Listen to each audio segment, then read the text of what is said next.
Presento nuevamente al maestro Gustavo Varela Colmenares, ingeniero químico de la UNAM y licenciado en Administración por parte de la Universidad Autónoma Metropolitana. Estudió la maestría en Economía de Negocios en el Instituto Tecnológico de Estudios Superiores de Monterrey y cuenta con una experiencia de 29 años trabajando en Nacional Financiera, Sociedad Hipotecaria Federal y la firma KPMG.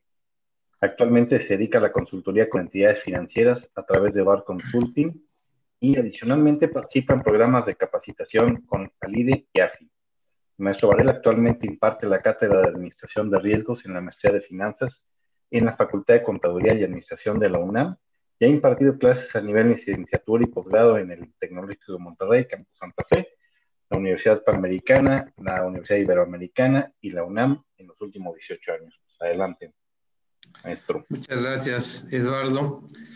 Pues bueno, con esta mesa redonda vamos a llegar a las conclusiones que nos dieron estos 2 días de sesiones que nos antecedieron, 2 conferencias magistrales y 2 mesas redondas, con estos temas en torno a los efectos que ha causado la pandemia dentro del sector financiero, pero no solamente bancario, sino también el no bancario, que ha sido todavía más golpeado por estos temas.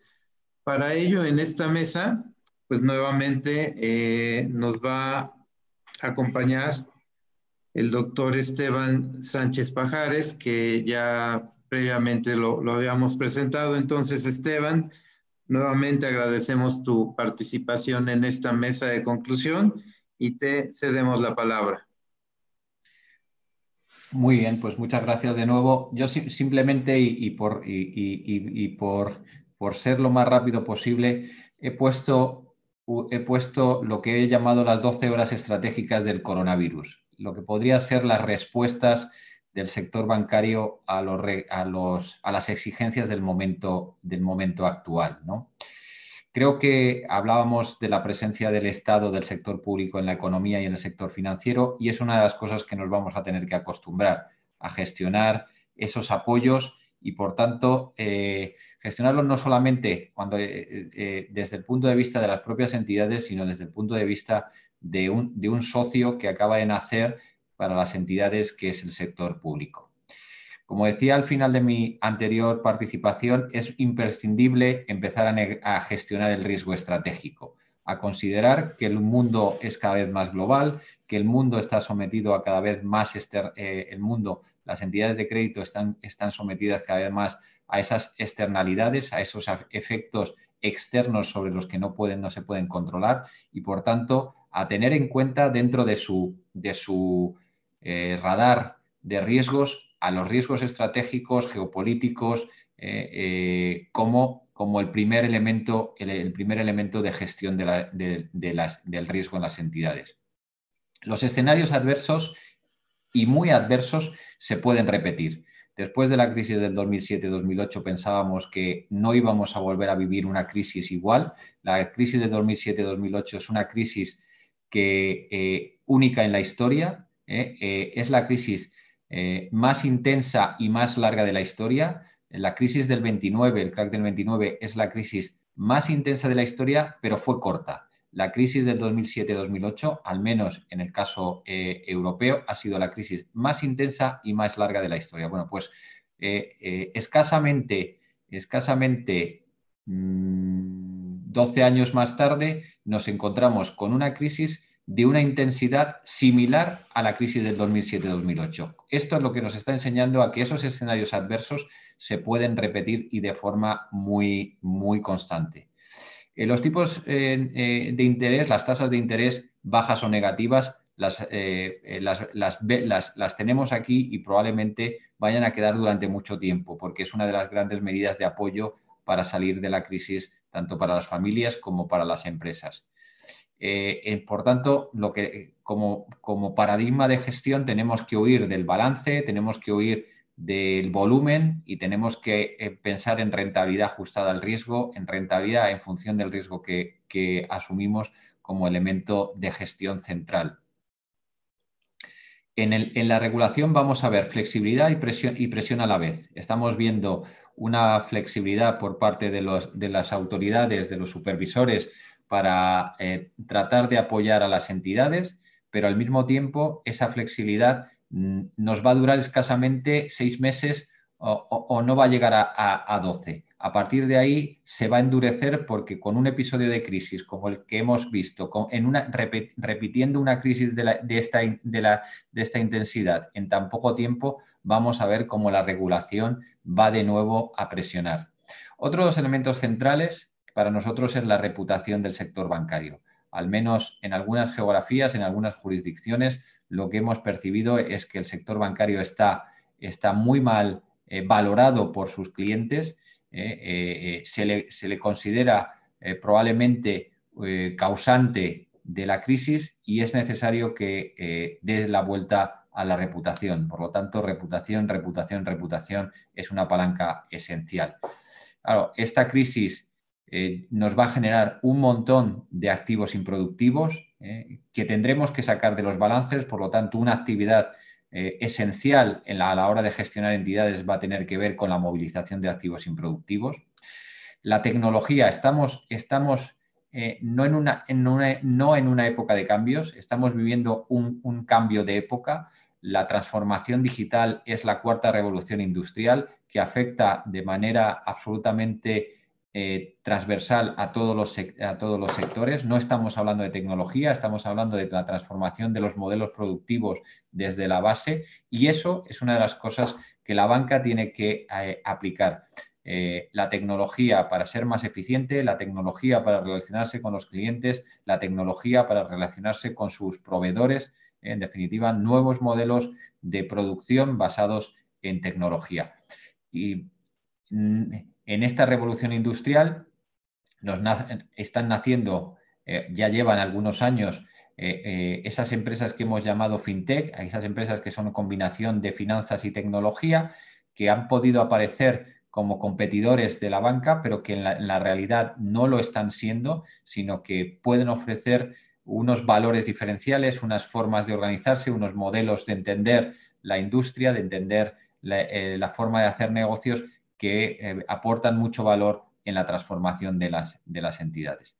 Dentro de esa revolución industrial, los datos pasan a ser un activo importantísimo que se está manejando por las propias entidades como un elemento diferencial, pero hay que tener en cuenta que los datos y el valor de esos datos pertenecen a las personas, pertenecen a quien han generado esos datos.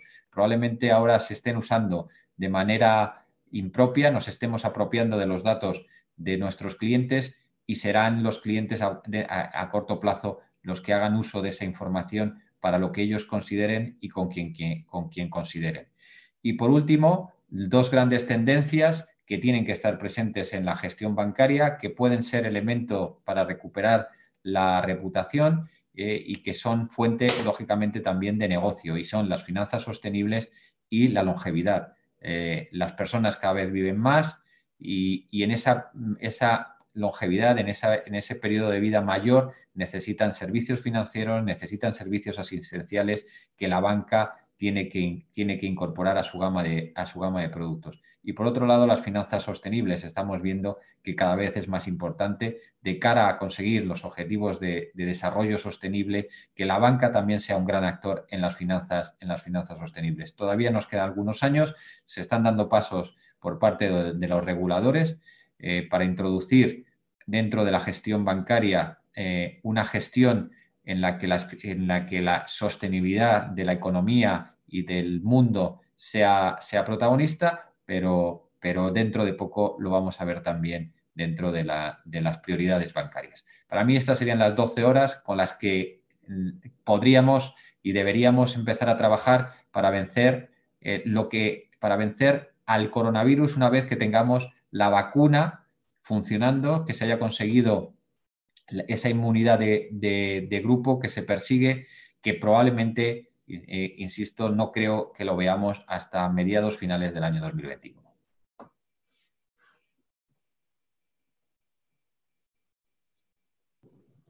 Pues muchísimas gracias, Esteban.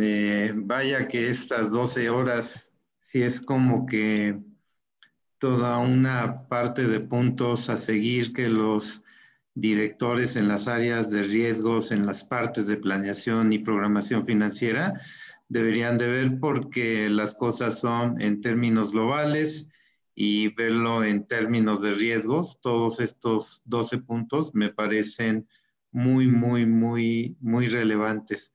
Muchas gracias, Esteban. Vamos a continuar con esta mesa redonda y tengo el gusto de presentarles al maestro Romy Calderón Alcas.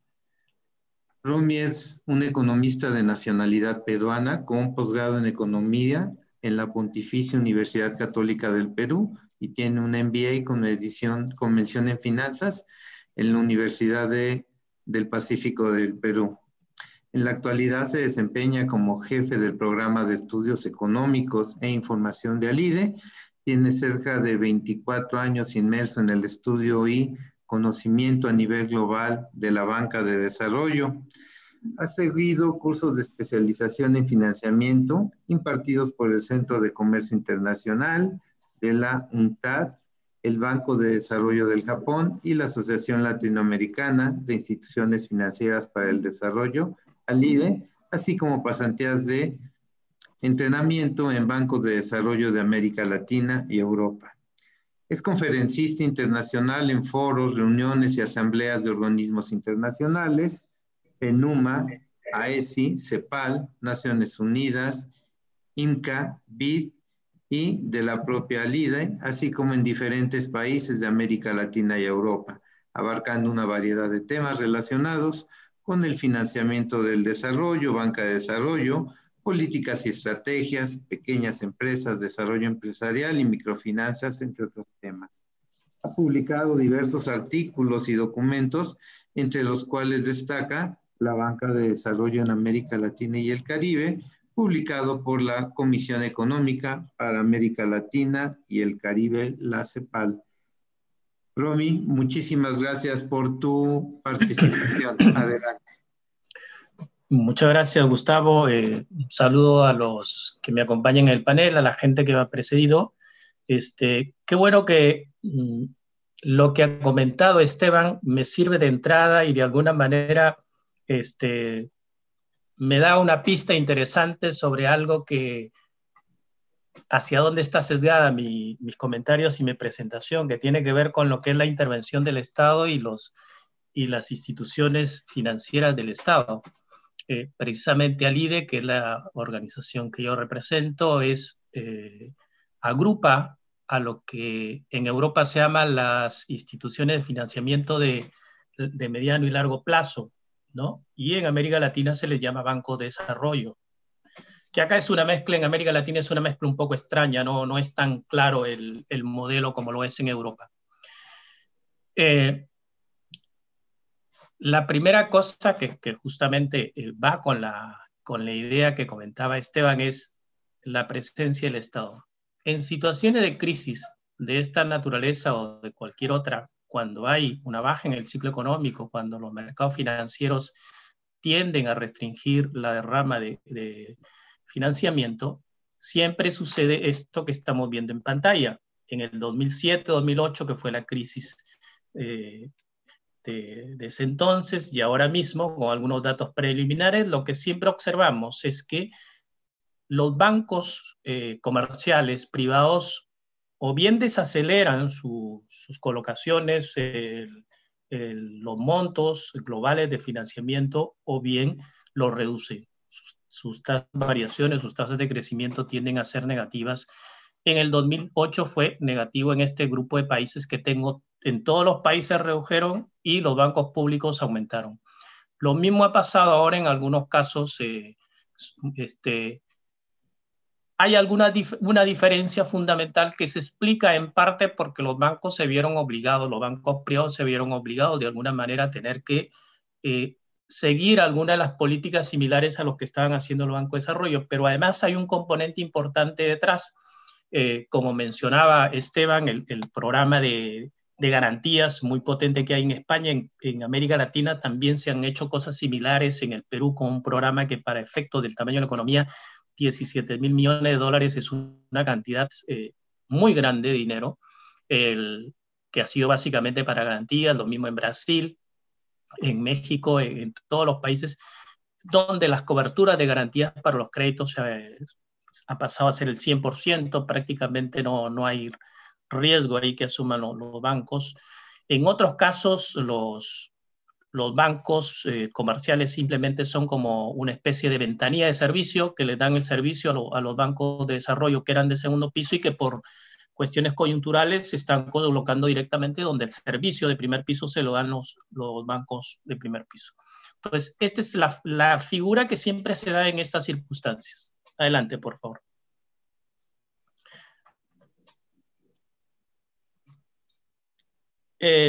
Entonces, cuando uno mira el financiamiento en el mundo en general o en cualquier región, están los dos grandes bloques, que son los privados y está todo lo que es la institucionalidad de financiamiento del desarrollo público, del financiamiento del desarrollo, que son los organismos internacionales, los bancos regionales, los bancos nacionales, los fondos como el Fondo Verde, el propio Banco Mundial, que empiezan a acelerar el financiamiento en estas circunstancias, ¿no?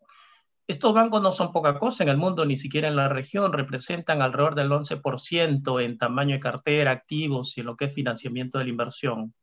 Adelante. Adelante, por favor. En América Latina, estos bancos hoy representan en desembolsos anuales en promedio 271.000 millones de dólares. Eso es bastante para una región, que eso, como te digo, representa más o menos también significa que en el mundo tienen una presencia del 11-12% más o menos. Adelante, ¿no? Ahora, mirando un poco, haciendo este preámbulo y viendo un poco las tendencias, que muchas de ellas las ha nombrado Esteban, ha hecho referencia a ellas, hay otras que yo las voy a mencionar porque tienen más que ver con el sector en el que yo me muevo, ¿no? Nosotros últimamente tuvimos nuestra Asamblea General de Banca de Desarrollo y ayer y hoy día se acaba de terminar justamente lo que se llama la Financing Commons, que es la Cumbre Mundial de Bancos de Desarrollo. Y lo que se ha visto es que en realidad hay una menor oferta de recursos, evidentemente, en la banca comercial, como lo hemos visto, pero liquidez en los mercados no falta. El punto es que no está yendo ese dinero a donde debe ir o ese dinero está inmovilizado, ¿no? Hace muy poco conversaba con amigos de Banco de Desarrollo de México, donde algunos bancos mexicanos tenían exceso de liquidez, pero no canalizaban esos recursos a las empresas por una razón muy simple, por un tema de riesgos. Entonces ahí es donde se potenciaron todos estos programas de garantías para que justamente poder compartir esos riesgos y que la banca de primer piso comercial que tenía recursos lo canalizara hacia el financiamiento. Quienes sí tenían problemas, algunos problemas de liquidez eran los bancos más pequeños y, como ya se mencionó antes, las instituciones financieras no bancarias. Ellas sí tenían algunos problemas de liquidez. Hay, evidentemente, si uno piensa hacia adelante, hay la necesidad, y eso es lo que van a hacer probablemente van a seguir haciendo los gobiernos, es canalizar los recursos a la micro y pequeña empresa, porque básicamente el empleo, si uno quiere generar empleo, el empleo está ahí, ¿no? Y lo primero que tienes que hacer, y es lo que se hizo en estrategias de desarrollo, en países que empezaron un proceso de desarrollo y que ahora son países desarrollados, justamente cuando estaban en una situación crítica, lo que empezaron es a reflotar propiamente actividades que generaran empleo y empresas que generaran empleo. Y eso es lo que necesitamos ahora por un tema de empleo y de pobreza. Los gobiernos van a tener que seguir haciendo lo que han venido haciendo hasta ahora, de seguir compartiendo riesgos, de seguir potenciando sus fondos de garantía. Sin embargo, atraviesan algunos problemas, que ya lo vamos a comentar más adelante. ¿Qué otra cosa va a pasar? Si nosotros avanzamos a la siguiente lámina, ahí yo pongo qué va a pasar con la descentralización del crédito. Este es un gráfico que, si bien no es muy reciente, sí refleja una cosa. En nuestros países el tema de la falta de inclusión financiera se refleja en 4 aspectos, no solamente en las personas de menores recursos que no tienen ingresos, no tienen acceso al sistema financiero, también se refleja en que hay proyectos que no son aceptados en el sistema financiero. Proyectos que vienen de ciertos sectores que no son muy, digamos, de mucho conocimiento. ¿Quién financia? Hasta hace muy poco, ¿quién te iba a financiar, por ejemplo, a una startup, a una empresa que produce drones? Hoy quizás ya están financiando, pero hasta hace muy poco no te financiaba nadie, ¿no? Hoy los bancos de desarrollo, los bancos están entrando ya con financiar empresas innovadoras. Hasta hace muy poco no había nada de eso y todavía hay un problema serio. Cuando uno mira, el otro aspecto es la exclusión de territorios. Cuando uno mira, y este gráfico justamente lo que trata de reflejar eso, es que la oferta financiera en nuestros países está centralizada básicamente en la gran capital y en una zona o ciudad o departamento o estado que complementa, y alrededor del 60 al 80% de todos los recursos están concentrados en esas 2 regiones. Y el grueso del país tiene una derrama de crédito o de servicios financieros muy bajísima. El 20% se lo dividen entre todos los otros. Si estás hablando de 20 estados en un país o 20 provincias, en 2 provincias, incluyendo la gran capital, se concentra el 80%. Entonces, ¿qué es lo que va a pasar con esta crisis? Que justamente lo que va a hacer es que esto se concentre más, ¿no? Adelante.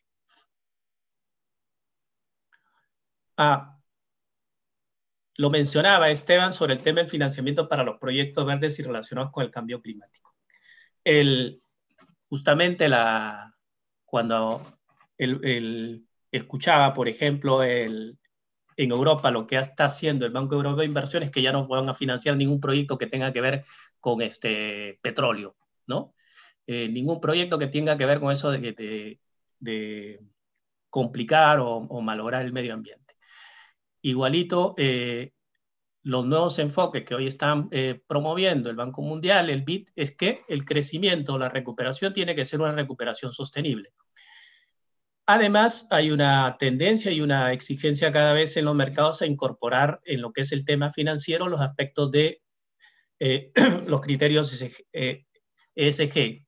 A Juan Carlos Pérez, que estaba por ahí en algún momento, seguramente esto le cae muy bien porque SIP anda muy metido en estos temas, y justamente esto hoy es una exigencia mayor a raíz de lo que ha pasado, ¿no? La ventaja es que hoy, por ejemplo, los bancos están entrando mucho más a hacer este tipo de emisiones de proyectos, de bonos sociales, bonos verdes, bonos justamente para ver los problemas, para atacar los problemas que ha dejado el COVID, ¿no? Y la otra ventaja es que los costos de las emisiones han bajado.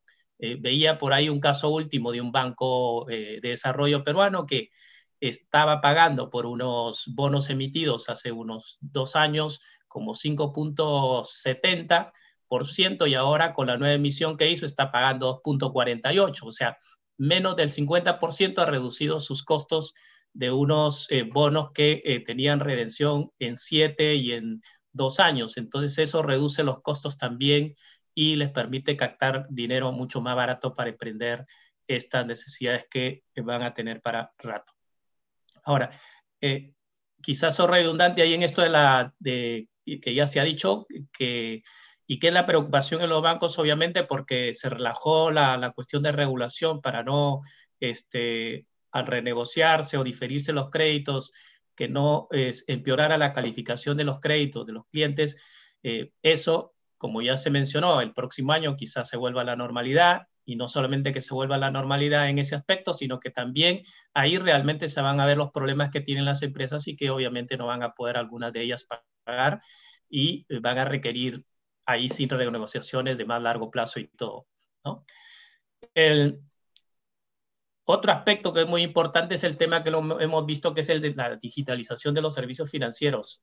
Aquí creo que se ha dado un salto, no sé qué tanto respecto a la brecha que había, todavía hay que analizar eso, pero hay casos muy interesantes en países en bancos que no tenían nada y que ahora han montado en poco tiempo una serie de mecanismos y de productos para poder operar digitalmente, porque obviamente no pudieron hacerlo físicamente. Unos ejemplos, el Banco Provincia de Buenos Aires, por ejemplo, en 3 meses, 4 meses, aperturó como 2,5 millones de cuentas digitales que no se habían hecho ni en 3 años, cuentas de ahorro digitales a través de los cuales la gente puede hacer sus operaciones, recibir los fondos de ayuda social que les dan los gobiernos en estas coyunturas, y que era imposible hacerlo si no habían estos. La Caixa Económica Federal en Brasil, en poco tiempo, bueno, en Brasil siempre los números son altos, 100 millones de nuevas cuentas a raíz de estas cosas y de las billeteras digitales. En fin, una serie, el Banco de Costa Rica, el Banco Nacional, que es un banco comercial y de desarrollo, que vio aumentado como en 130%, de 600,000 a 1 millón y tantos, más de 1 millón, las operaciones a través de medios digitales. O sea, han habido saltos ahí enormes, y también los bancos han hecho muchas inversiones. El otro aspecto que también aquí mencionaban sobre el tema de las fintechs, no voy a hablar de lo que ya se conoce y se dice, pero por ejemplo, mencionaba una cosa interesante que decía Esteban sobre que las fintechs no son una competencia, sino que al contrario son un complemento. Y efectivamente en muchos países los gobiernos han autorizado que empresas fintechs sean intermediarios de fondos de los bancos de desarrollo que no estaban permitidos. Y en otros casos a empresas o algún tipo de o de entidades financieras que no estaban consideradas para intermediar fondos, como por ejemplo en Perú las empresas de factoring no estaban permitidas, pero ahora, por ejemplo, reciben crédito y garantías por parte del Banco de Desarrollo o de los programas de gobierno. O sea, están siendo muy útiles en estas circunstancias. Ya le mencioné antes las oportunidades de acceso al financiamiento del mercado de capitales con la emisión de bonos verdes. Allí en México, por ejemplo, recientemente el FIR acaba de emitir 100 millones, creo, de pesos, o el equivalente a 100 millones de dólares de bonos sociales con criterio de género para financiar proyectos de mujeres. Son oportunidades que hoy se abren digamos, con mayor asiduidad, digamos, preeminencia, y que los bancos pueden ahí aprovecharlo. Adelante, creo que ya termino ahí, creo, ¿no? Bueno, sí, ahí termino. Solamente quería mostrarles algunas de las cosas que de la perspectiva de los bancos de desarrollo, de lo que son las instituciones financieras de desarrollo, nosotros vemos no solamente que se da aquí en América Latina, sino que, como les decía, son los temas que también se han tratado en la cumbre mundial que acaba de terminar. Muchas gracias.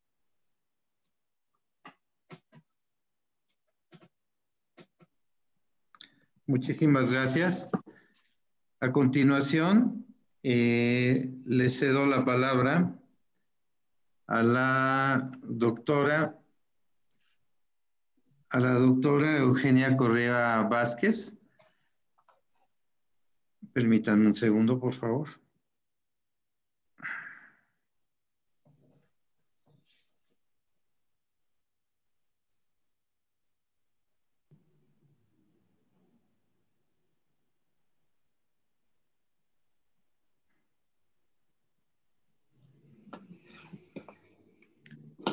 Listo. Ya está abierto el micrófono. ¿Perdón? Ya está abierto el micrófono para la Sí. doctora Eugenia. Le doy la palabra a la doctora Eugenia Correa Vázquez. La doctora es profesora titular de tiempo completo en el posgrado de la Facultad de Economía del UNAM. Es miembro de la Academia Mexicana de Ciencias desde el 2002, Premio Nacional en Ciencias Económico-Administrativas en el 2006, miembro en número de la Academia Mexicana de Economía Política en 1998, miembro del Sistema Nacional de Investigadores Nivel 3, premio al mejor artículo de la revista Forum en el of Social Economy en 2018, el premio James H. Street Award en 2014, la distinción cátedra José Luis Eseña Gámez en 2013 y el premio anual Silva Herzog en 1991 y 1995. Es editor asociado de la revista Forum for Social Economics en 2014, miembro del comité editorial de las revistas Journal of Political Economy 2011, Pano Economicus 2011 y Ola Financiera UNAM 2008. Se ha dirigido un total de 60 tesis de licenciatura, maestría y doctorado para la UNAM y otras universidades. Se han publicado más de 100 capítulos en libros, más de 60 artículos de revistas científicas y coordinado más de 20 libros. Sus principales líneas de investigación son economía financiera contemporánea, economía y equidad de género. Doctora, buenas tardes y muchas gracias por su asistencia. Muy buenas tardes, maestro Varela. Gracias a todos ustedes por estar aquí hoy para escuchar la conferencia, que espero que sea breve para que pueda haber tiempo para los debates o para las intervenciones, compartir el chat, etc. Entonces, mi intervención es básicamente tratando de explicar por qué México y en general el mundo, esta globalización que inició siendo como una globalización financiera, hoy ya es una verdadera globalización económica y financiera, puede eventualmente tener dos grandes caminos hacia donde salir de esta crisis. En el intermedio pues hay muchas opciones medias, pero vamos a poner los dos grandes polos para que ustedes los puedan visualizar y eventualmente, seguramente la salida va a ser una mezcla de ambos. De esta crisis económico-financiera que en realidad la tenemos desde antes del estallido del COVID, con muy claros descensos en el crecimiento económico mundial, con muy claros parámetros ya de dificultades financieras a lo largo y a lo ancho de todos los mercados financieros, y que sin duda se agudizan muchísimo con la pandemia, y lo pudimos ver pues con todos los masivos financiamientos de los gobiernos que se inyectaron en marzo de este mismo año, del 2020, justamente para intentar darle un mínimo de soporte a los mercados financieros y que no hubiera un desplome, por lo menos no en el corto plazo de estos. Entonces, me gustaría compartir pantalla, maestro Varela, no sé si pudiera hacerse. Eduardo, ¿puedes darle acceso a la doctora para compartir la pantalla?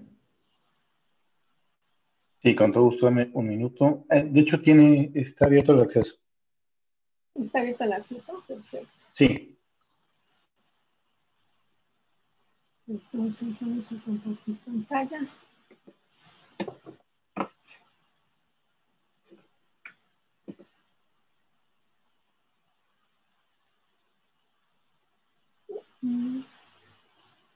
Ok, bien ya.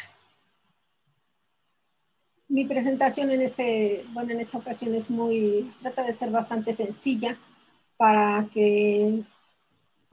poner los parámetros pues en los ambos extremos en que puede proseguir el futuro de estas expectativas y de este modelo de crecimiento, de este modelo de financiamiento después del COVID. En primer lugar, me gustaría que vieran, bueno, esto, ¿no? Estamos frente a una encrucijada, es decir, dos grandes caminos que pueden ser tomar las decisiones nacionales y también ¿por qué no?, de cooperación internacional, de regional, ¿no?, para intentar ampliar los espacios de toma de decisiones y de reconstrucción de los sistemas financieros y fiscales, atendiendo a las necesidades de los mercados domésticos o de los mercados también, ¿por qué no?, regionales. O bien, pues no tomar esas decisiones, seguir con la inercia de la escasez, seguir en el caso de los países del sur, con la inercia del atraso, del desempleo del exceso en los ¿cómo se dice? De los excesos, pues, en la falta de oportunidades en el mercado laboral y el exceso también de trabajo dentro de los espacios de trabajo que existen. Una cosa nos quedó como medio clara en realidad, por lo menos en países como los nuestros, es que a pesar del enorme paro económico que tuvimos durante los primeros meses de esta pandemia, de todas maneras el decrecimiento económico no fue un derrumbe total de las economías. A pesar de todo, a pesar de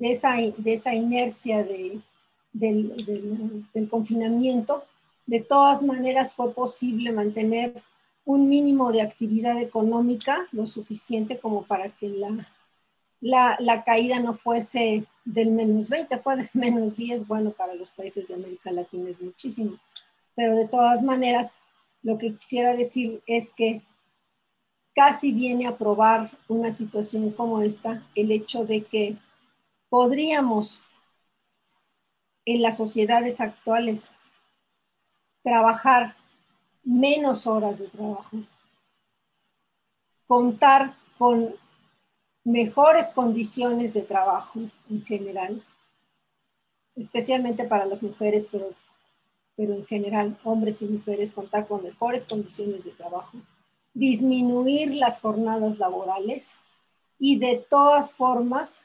atender al proceso de expansión económica.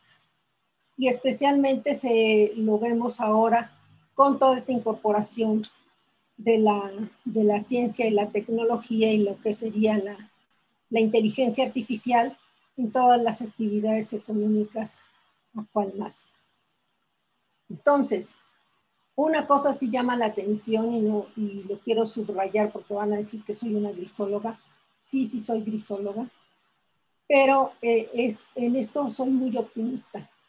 La crisis, la pandemia vino a demostrar que podríamos trabajar un poco menos, todos, que podríamos tener mayor disfrute de nuestras vidas, de nuestras capacidades, vamos a decir, creativas en otras áreas diferentes a las del trabajo, las del empleo laboral, y podríamos al mismo tiempo garantizar la satisfacción de las necesidades y la satisfacción del desarrollo, de los requerimientos del desarrollo global.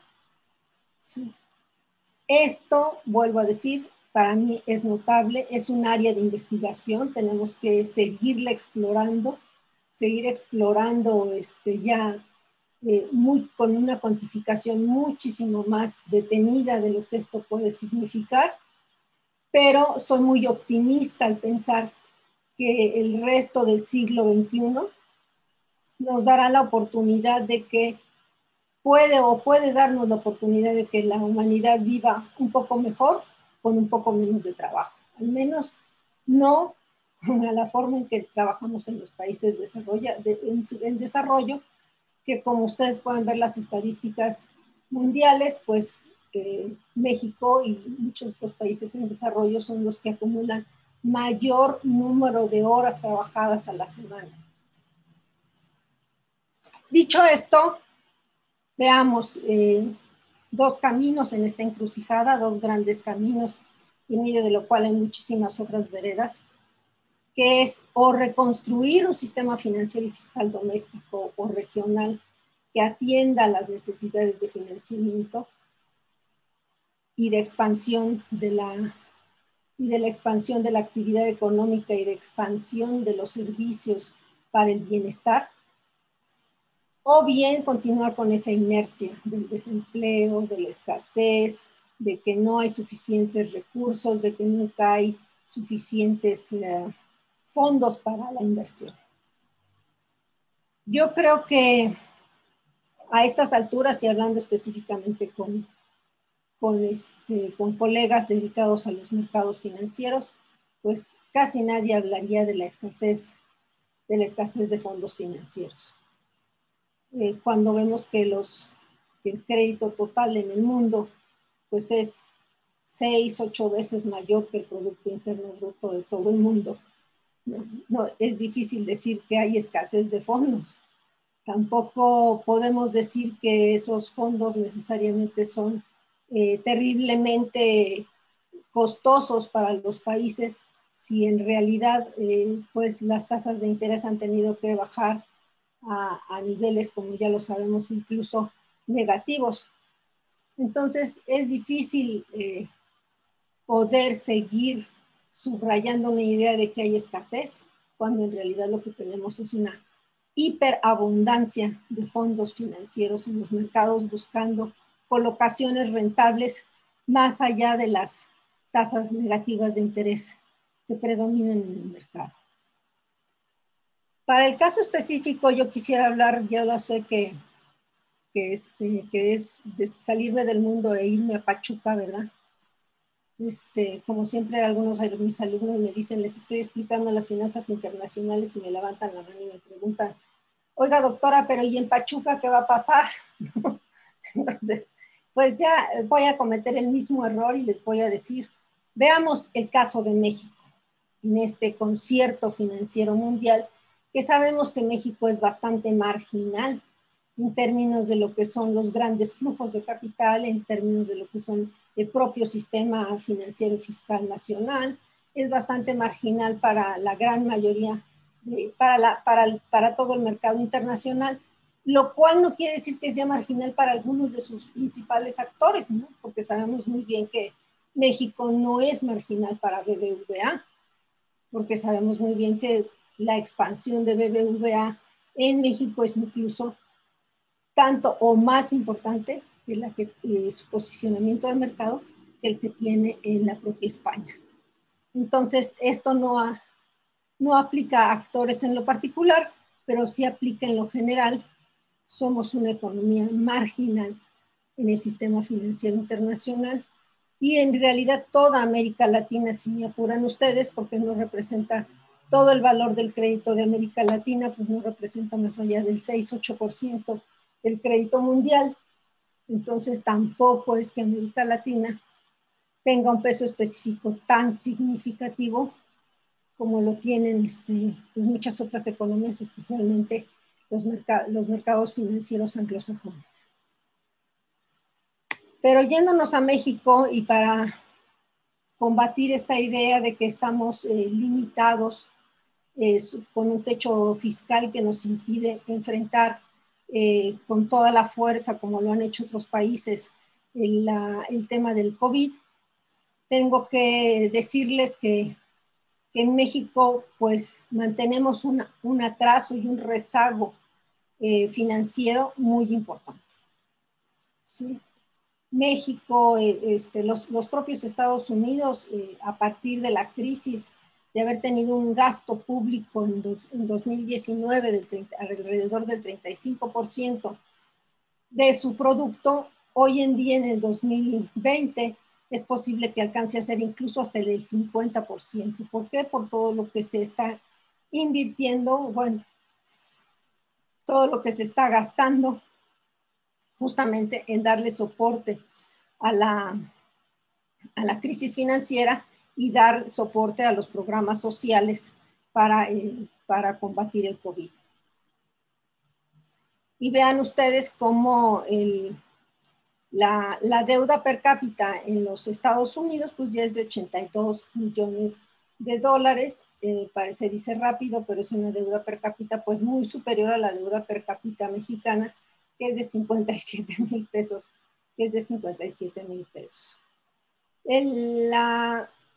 Quisiera subrayar que todo el Fondo Monetario Internacional y muchos de los participantes en los mercados financieros insisten en mantener finanzas públicas sanas y que el gobierno específicamente de países como México y otros de América Latina no caigan en déficit porque tenemos un límite fiscal.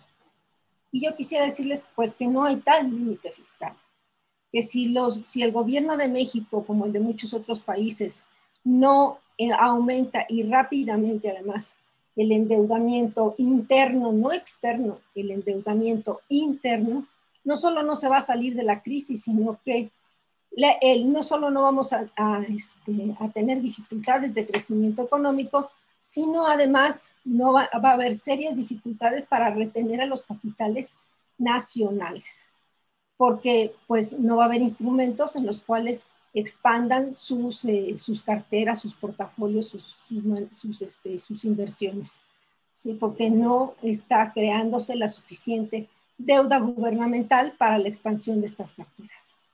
Es muy importante entender, pues, entonces, que la deuda pública es un instrumento de inversión para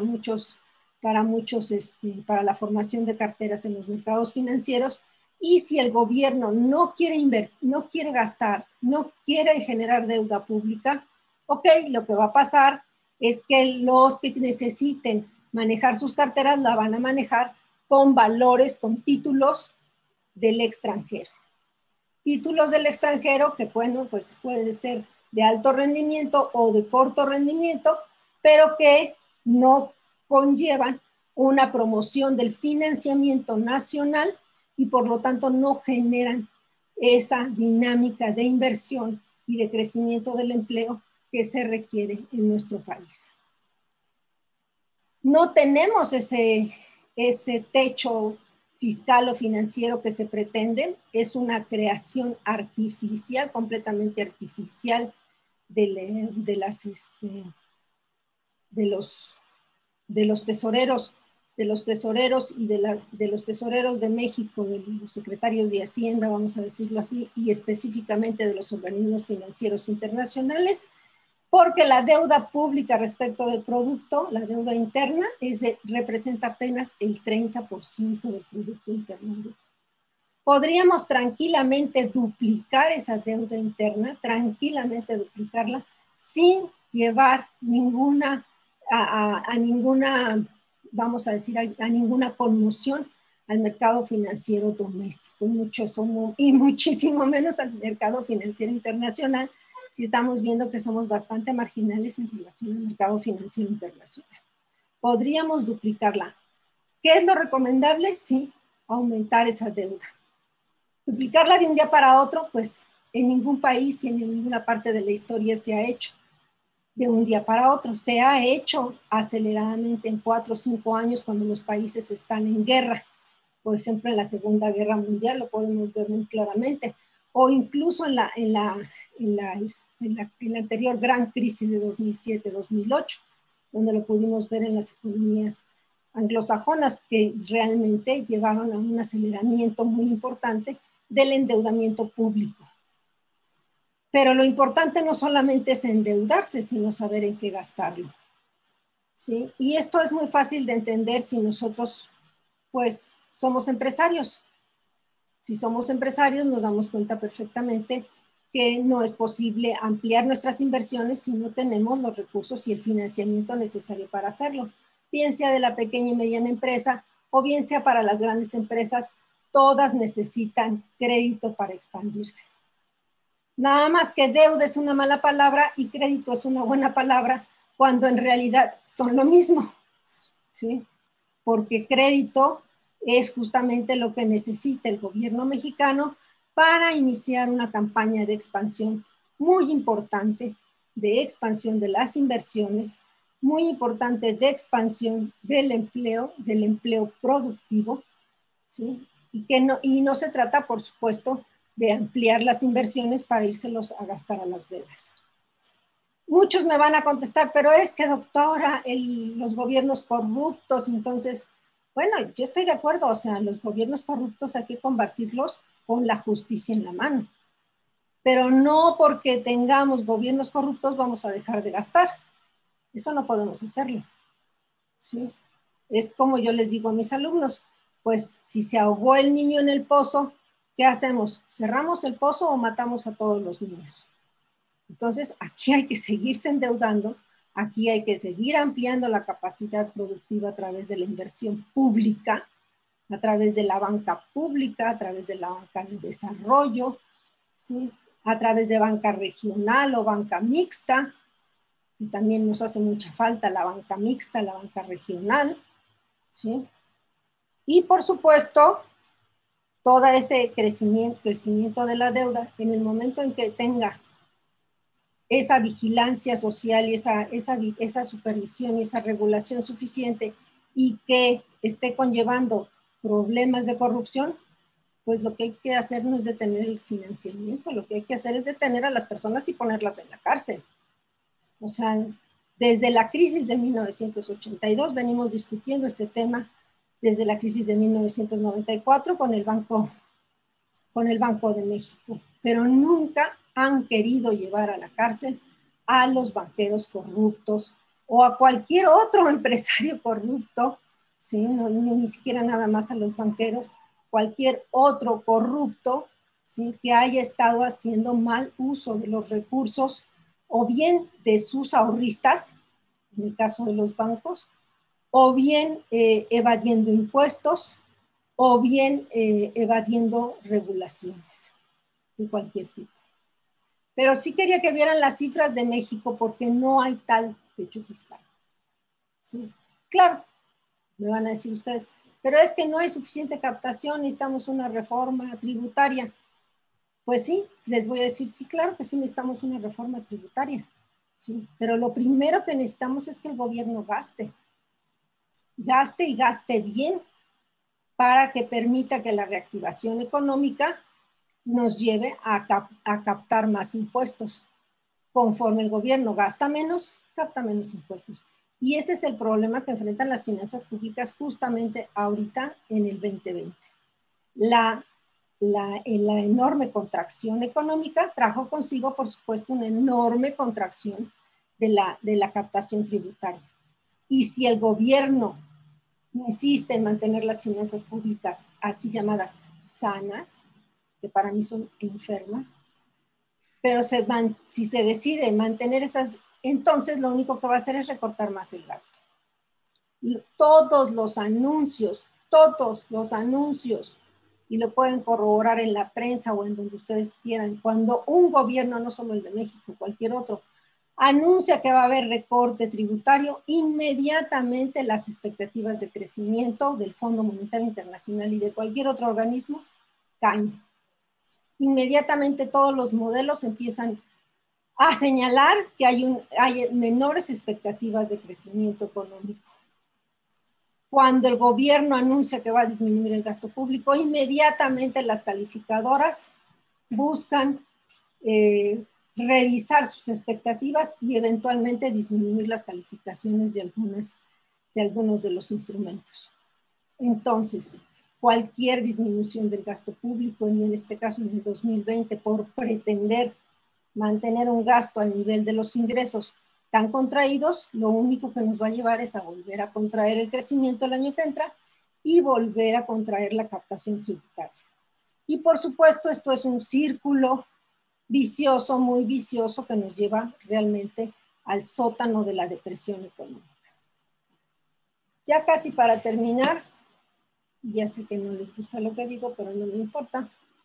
El estado del crédito empresarial de la banca múltiple en México lo pueden ver aquí. Lo saqué de algún informe de la Comisión Bancaria y de Valores. Vean ustedes cómo el saldo en miles de millones de pesos para el crédito empresarial es francamente ínfimo. 2 billones de pesos no es nada como saldo para el financiamiento empresarial en México, en un país de 125 millones de habitantes. ¿Sí? Tener 2 billones de pesos no es ni siquiera el 10% del Producto Interno Bruto lo que se está dando de crédito empresarial. Necesitamos urgentemente aumentar el crédito empresarial. Lo pueden ver aquí. Y tampoco es importante para las pequeñas y medianas empresas, que son una fracción todavía mucho más pequeña del crédito empresarial. Esto se tiene que aumentar y rápidamente. Esto no puede seguir así. Puede hacerse a través de banca pública, ya lo dije, a través de banca de desarrollo, a través de banca mixta o a través de los bancos que operan actualmente en México. Pero esto no es posible que continúe de esta manera, porque francamente no hay crédito empresarial en pesos. Y lo único que estamos obligando es a nuestros empresarios a buscar financiamiento en moneda extranjera. Si yo les pasara acá la gráfica de crecimiento, del crecimiento en moneda extranjera, del endeudamiento pues, de las empresas mexicanas en moneda extranjera, lo verían que es francamente escandaloso.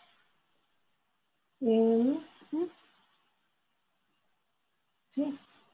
Para todo esto, y siempre hago este cierre un poco, me gustaría que aquellos que tengan tiempo y ganas consulten para todo esto y más la revista que se llama holafinanciera.unam.mx. Es una revista académica dictaminada por pares, que pueden ustedes revisar artículos de todas partes del mundo, justamente dedicados a los temas financieros, pues que se creó al amparo de las últimas crisis financieras con las que empezamos en el siglo. Es una revista universitaria, pero de una universidad pública, así que su acceso es completamente gratuito y pueden bajar todos los artículos que ustedes quieran de manera gratuita. También me gustaría mucho invitarlos a todos ustedes, especialmente a mis colegas, a que nos envíen contribuciones para la revista, porque seguramente van a ser muy bien leídos por todo el público de habla hispana. Gracias. Muchísimas gracias, doctora Correa, por su participación. Agradezco mucho. Evidentemente, pues sí se requiere una participación definitiva del gobierno, que debe de haber gasto, debe de haber inversión, aunque pues últimamente no ha sido lo que ha sucedido particularmente en el país. En el primer semestre hubo un recorte del gasto operativo del 75%, y pues ese gasto pues significa menos consumo, menos empleos, y la maquinita no funciona. Evidentemente el gobierno podría tomar ese papel más protagónico. Y un poquito hablando de lo que nos comentaba Romy, en México la banca de desarrollo tradicionalmente ha tenido una participación muy importante en esto. Ya el día de ayer Jorge Velázquez nos platicaba a través de los programas de la garantía de la banca de desarrollo en México, donde son partícipes del riesgo del quebranto de las empresas. Sin embargo, pues no ha habido la tendencia y el crecimiento que se pudo haber esperado, mayor apertura, precisamente para ayudar a los bancos en este círculo vicioso para que puedan otorgar más. Ahorita, por las medidas de riesgos, los bancos no están prestando tanto. Pues ¿por qué? Porque no me van a pagar, ¿no? Y si no me pagan, empieza todo este círculo que nos estaba comentando Esteban, ¿no? Pues con la provisión de reservas, la solvencia, la liquidez, y empezamos en un círculo que no es virtuoso, ¿no? Tengo algunas preguntas por parte de las personas que están aquí participando con nosotros.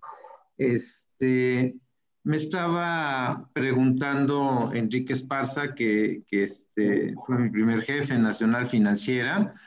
Me pregunta que ante el impacto y variedad de las crisis del coronavirus en las empresas y en las familias, ¿cuál es la opinión que tienen sobre las medidas que deban de ser implementadas a fin de reactivar la economía a través de esquemas de protección acreditados, en vez de hacerlo de la manera tradicional en la que se busca proteger a los bancos? No sé, Esteban, si quisieras ayudarnos con esto. A ver, y además conectando con la pregunta que nos hizo Toño al final de mi primera intervención. A ver, yo antes introducía una metáfora que me parece que describe cuál es el papel de la banca en la economía. yo hablaba de la banca como el motor de un coche. La economía es un coche y la banca es el motor de ese coche. Si la banca no funciona, la economía no funciona. Como decía la doctora Correa, no hay ninguna economía que funcione sin apalancamiento, sin financiación. Las familias jóvenes necesitan ese financiamiento para adquirir casas, para comprarse coches, lógicamente las empresas y lógicamente los gobiernos. Y quien canaliza, quien es capaz de llevarte de los sujetos excedentarios de liquidez a los deficitarios de liquidez, esa financiación es la banca. La banca es un tipo de institución especializada en la economía que gestiona el riesgo de crédito, que gestiona el riesgo de liquidez, que gestiona el riesgo de interés y, como hemos visto, muchos más riesgos que cada vez están siendo mayores. Por tanto, si la banca no funciona la economía. Por tanto, preservar la estabilidad financiera, preservar la función bancaria, la función de intermediación, es esencial para que la economía funcione. Preservando la banca se está preservando a las familias y a las empresas. De ahí que cuando en mi primera intervención hablaba del paradigma nuevo de la estabilidad financiera, es asegurar que ese motor del coche funciona. En función del escenario económico en el que nos encontremos, el conductor del coche acelerará, irá más rápido o más despacio. Pero si el motor no funciona, lo que está claro es que el coche no va a avanzar. Por tanto, cualquier medida de apoyo a la banca es una medida, al final, que es una medida de apoyo a las familias y apoyo a las empresas, apoyo a los estados y apoyo, en definitiva, al crecimiento económico. Por tanto, si no mantenemos sanas a la banca, si no mantenemos a salvo a la banca, ese flujo no se va a producir. Dicho esto, estamos en una crisis muy profunda, muy rápida, que no procede del sector bancario, que no procede del sector empresarial, a diferencia del resto de crisis que hemos vivido en la historia. Es la primera crisis que procede de una situación externa, de una externalidad, como es una pandemia. Y, por tanto, las medidas tienen que ser absolutamente extraordinarias. Y esas medidas son las moratorias, las garantías, y probablemente durante más tiempo del que queramos. Con esas medidas lo que se pretende es tratar de mantener la actividad, tratar de mantener a las familias, de mantener a las empresas funcionando, generando ingresos, por lo menos para pagar a sus empleados y, por tanto, manteniendo la economía. Da la impresión, como digo, que vamos a tener que utilizar esas medidas más tiempo del que nos gustaría. Pero hay que tener en cuenta que esas medidas que vienen de un endeudamiento del Estado, esas medidas, ese endeudamiento antes o después se tiene que pagar. Antes o después se va a tener que pagar. No puede permanecer indefinidamente. Con esto lo que estamos haciendo es generando una deuda que las generaciones futuras tienen que pagar. En condiciones normales, en una crisis tradicional, probablemente este tipo de medidas no se estarían pensando. Pero como se trata de una crisis de naturaleza, como digo, totalmente diferente, lo vamos a hacer. Pero hay que tener en cuenta que estamos endeudando a las generaciones futuras, que serán las que tengan que pagar esta deuda que estamos asumiendo.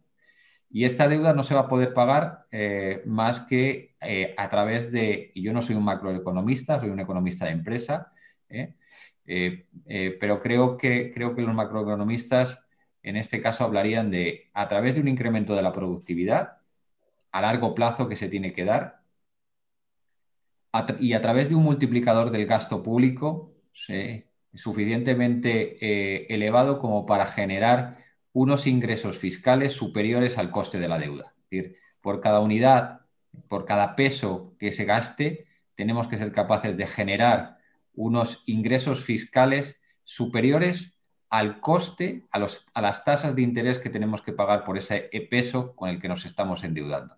Si no, el endeudamiento lo que va a hacer es llevarnos más abajo todavía. Es cierto que hay países como Japón que tienen un 200% de deuda pública sobre su PIB, pero es cierto que la mayor parte de ese 200% está en manos de los propios ahorradores japoneses. En el caso español estamos en un 100% de deuda sobre el PIB, pero es cierto que aproximadamente el 70% de esa deuda está en manos de bancos y de ahorradores españoles. Ahora, en la medida que dependamos de inversores extranjeros, no es tan fácil aumentar el ratio de deuda sobre PIB. Pero en cualquier caso, el multiplicador de ese gasto público es esencial y a largo plazo es la productividad. Productividad que solamente se puede basar en industrias, en actividades intensivas en conocimiento y no intensivas en mano de obra. Muchas gracias, Esteban. Aquí está, me están haciendo por aquí otra pregunta relacionada con qué otro tipo de estrategias estarían tomándose en América Latina por parte de la banca de desarrollo, adicional a los esquemas de garantías. De hecho, pues en algún curso que me tocó dar, sí hay varios países que también hicieron un diferimiento en los pagos de los acreditados. Digamos que esa fue, por un lado, una medida para ayudar a los deudores, ¿no? Para que no se fueran deteriorando y ayudar a los bancos porque no se deterioran las carteras, ¿no? Yo llegué a escuchar que sí se hicieron ese tipo de medidas en algunos países de Sudamérica. Romy, ¿qué otras medidas, cuáles son las tendencias de apoyos que ahorita tú observas que se están llevando en la parte sur del hemisferio? Sí, mira, en general hubo varias medidas. Al inicio, obviamente, ante la explosión de esta crisis, lo primero fue congelar los pagos, diferir los pagos, obviamente, inyectar dinero nuevo para que pudieran tener no capital de trabajo, sino que para que básicamente pudieran cumplir con proveedores. Se les fue generalizado casi en toda la región que los gobiernos suspendieron el pago de impuestos, tributos y una serie de cosas que tenían que ver con salida de pérdida de liquidez de las empresas. En varios países se les dieron medidas como que el gobierno cubría parte de la planilla hasta determinado un porcentaje y hasta determinado monto del porcentaje de ventas que tenían las empresas.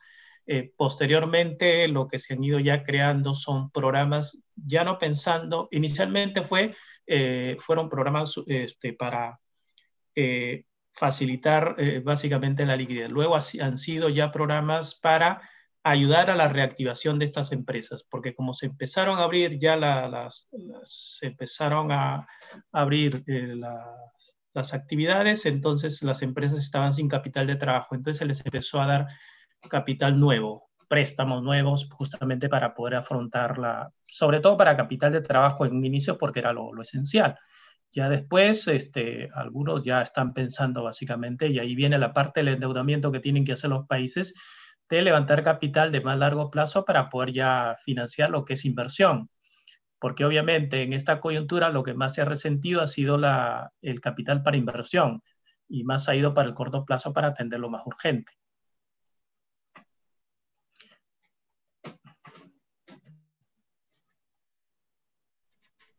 Muchas gracias, Romy.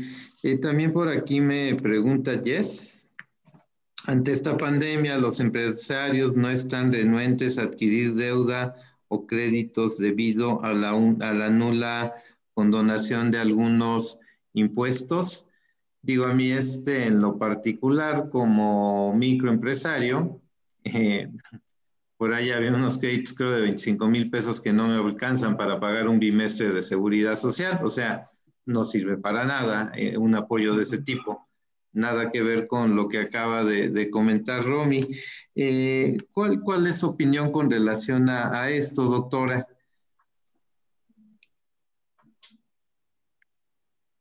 A esta parte que comentan sobre pues los apoyos y las condonaciones de impuestos. Muchas gracias por la pregunta y también muchas gracias a Jessica por la pregunta. Es muy importante entender ahorita que no estamos en una época de condonación de impuestos, pero sí de regulación de las condiciones crediticias. Me parece a mí que los empresarios podrían tener un mejor desempeño crediticio si pudieran adquirir una deuda que realmente les coloque en condiciones, que realmente les provea la liquidez necesaria para mejorar sus empresas, sus negocios, para incorporar, por ejemplo, todo lo que son nuevas tecnologías, pero sobre todo los pequeños y medianos que requieren pues inversiones hasta en computadoras, en redes, en un conjunto de, en un conjunto de este tipo de tecnologías que son muy importantes para tener una administración mucho más eficiente, mucho más productiva. No, esto no se va a poder hacer si no tenemos unos financiamientos blandos de parte de lo que puede hacer la banca de desarrollo, no solamente como financiamientos de garantía, sino financiamientos blandos. Y a eso me refiero cuando por ejemplo, pues la banca de desarrollo puede eventualmente prestar. Ahorita mismo puede estar en México, podría estar prestando al 2% y dar un periodo de, ¿cómo se dice?, de no pagar ni intereses ni capital, un periodo de gracia importante para esos, o posponer el pago del capital, un periodo de gracia importante para que esos créditos puedan realmente empezar a producir lo suficiente como para ser pagados. Hay muchas medidas y no las estoy inventando, se han tomado en crisis anteriores, se han tomado en esta misma crisis en Canadá, por ejemplo, que es el país que más abunda en programas diversos para el apoyo de la población. Entonces, la caída del poder adquisitivo de las personas es mucho menor que el que se ha dado en el caso de México, por ejemplo. Entonces, podemos recuperar el poder adquisitivo lentamente a lo mejor, pero sí podemos recuperar el poder adquisitivo. Necesitamos levantar de nuevo algunas instituciones importantes, porque si queremos realmente hacer llegar ese financiamiento, necesitamos levantar instituciones, las instituciones adecuadas, con sus regulaciones adecuadas. Todo esto no tiene que llevar 2 o 3 años, todo esto tiene que hacerse ya, inmediatamente. Tenemos la población calificada, tenemos la población comprometida que puede hacerlo. Lo que no tenemos es vamos a decir, la voluntad política del actual gobierno para realmente entender lo que significa el crédito para la pequeña y mediana empresa. Creo yo que con microfinanciamientos, como decía el maestro Varela, con microfinanciamientos no vamos a llegar a nada. O sea, yo les decía a mis estudiantes, les digo muchas veces, con el microfinanciamiento podemos hacer a lo mejor un camino para las bicicletas, pero si necesitamos una carretera o un ferrocarril, no lo vamos a hacer con microfinanciamiento. Entonces, entendamos realmente lo que significa el microfinanciamiento y las posibilidades que el microfinanciamiento tiene. Y eso no en México, porque en México el microfinanciamiento cobra 200% de tasa de interés o más. Entonces, ni siquiera en México podemos contar con esa institución porque todo se ha desregulado, porque todo se ha dejado al así llamado mercado, ¿sí? Y lo que ha hecho esta desregulación pues es destruir gran parte de las posibilidades que tiene de ampliación del mercado, el mercado mismo. Entonces, sí podemos ampliar el crédito, sí es posible dar facilidades para las empresas pequeñas y medianas, pero se tiene que acompañar de programas de soporte a la población para que recupere algo de sus condiciones de vida. Y lo que estamos haciendo es todo lo contrario. O sea, discúlpenme que no es que yo quiera criticar el gobierno actual, pero estamos haciendo todo lo contrario. Incluso la seguridad, los hospitales públicos están cobrando a los coaseguros y todo esto a los pacientes no se llaman coaseguros, cuotas de recuperación a los pacientes que tienen COVID. Entonces, eso no puede ser, no puede ser. Se pretende controlar el tema de la industria farmacéutica, pero los precios de todos los medicamentos, incluidos los del cáncer o los medicamentos para el tratamiento del COVID o cualquier otro medicamento, porque ya a estas alturas cualquier otro medicamento, está aumentando casi un 30% sus precios. Entonces, no es posible materialmente defender lo que ha venido pasando en la economía mexicana y que ha pasado además en otros países, justamente por la destrucción institucional que se ha vivido en los últimos 20 años por lo menos. Los gobiernos que pretenden proyectos distintos a los que impulsa el Fondo Monetario Internacional difícilmente han podido avanzar en esa reconstrucción institucional. Lo hizo, por ejemplo, el gobierno de Ecuador parcialmente hasta que perdieron las elecciones. Lo hizo parcialmente también el gobierno de Argentina, por lo menos recuperando alguna parte de la gestión monetaria, pero también perdieron las elecciones. En realidad Macri gana las elecciones solamente para pagarle a Paul Singer lo que quería que él se le pagara de la deuda externa, ¿no? Y digo lo que quería porque él ponía los precios y todo. Paul Singer, el del hedge funds. Entonces, no es posible así llevar a cabo ningún programa de ningún tipo. Necesitamos tener esa conciencia, esa doble conciencia que implica no solamente las propuestas macroeconómicas o económicas o microeconómicas que podamos tener, sino también las de gobierno, las de reconstrucción institucional, que permita realmente que todas esas canalización, esa distribución de recursos y expansión del gasto público realmente conlleven una recuperación del poder adquisitivo de la población y una recuperación de sus fuentes de trabajo. De otra manera, pues, se dedican a la caridad pública, como lo vemos ahora, ¿no? Amplíen el programa social para tal cosa, y más caridad pública, que no favorecen ni a los que reciben la caridad pública, y muchísimo menos a los empresarios. Muchísimo menos, porque no están creándose las fuentes de trabajo ni el poder adquisitivo suficiente como para que los empresarios puedan tener perspectivas de inversión, siquiera de corto plazo o de mediano plazo. Entonces, sí quisiera subrayar esto: los programas de caridad, las microfinanzas no son la solución. Es preferible un crédito de banca pública, un crédito de banca mixta, un crédito de banca de desarrollo, que tenga periodos de gracia importantes, especialmente para la pequeña y mediana empresa, y que pueda alentar la inversión de conjunto, de manera conjunta. Pues sí, muchas gracias, doctora.